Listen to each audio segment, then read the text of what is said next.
But first, we've spent a week detailing how 13-year-old Monae Turnage died and who was involved. But now it's time for her family to say goodbye.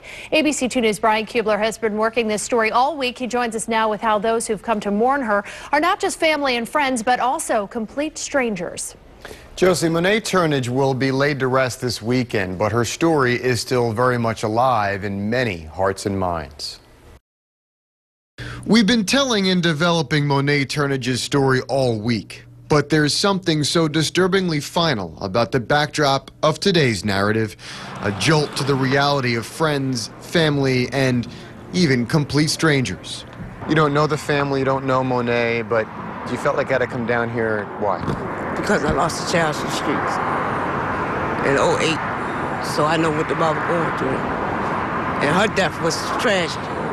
Tracy Brown was one of many strangers that made a point to stop by the March Funeral Home on East North Avenue to pay their final respects to a life tragically not yet lived. It's the same reason Donnell Carter stopped in, having to view a 13-year-old in a casket to put a face to the voice he remembers hearing through the choir at their church. Do you remember her singing? Do you remember her voice? Yes, she was with the youth and young adult choir at Southern Baptist Church. She have a pretty voice? Yeah, all kids do, man. All kids do. All kids do.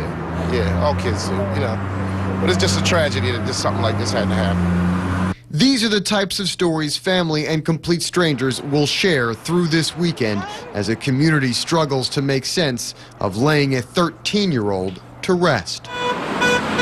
Meanwhile, downtown, the details of Monae's death continue to build toward a possible criminal charge.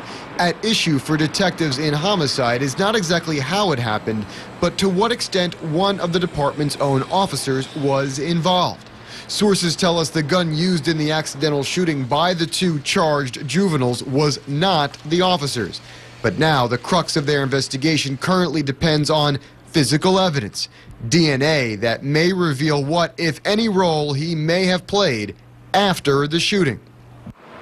Details the Turnage family will gladly let detectives work as they carry their own heavy and grief-stricken load, consoled by those they know and those who know. What's it like to lose a child?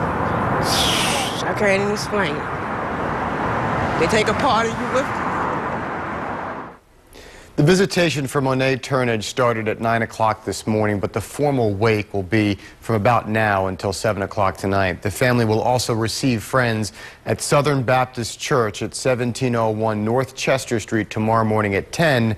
Her funeral will follow at 11 o'clock. Brian Kubler, ABC 2 News.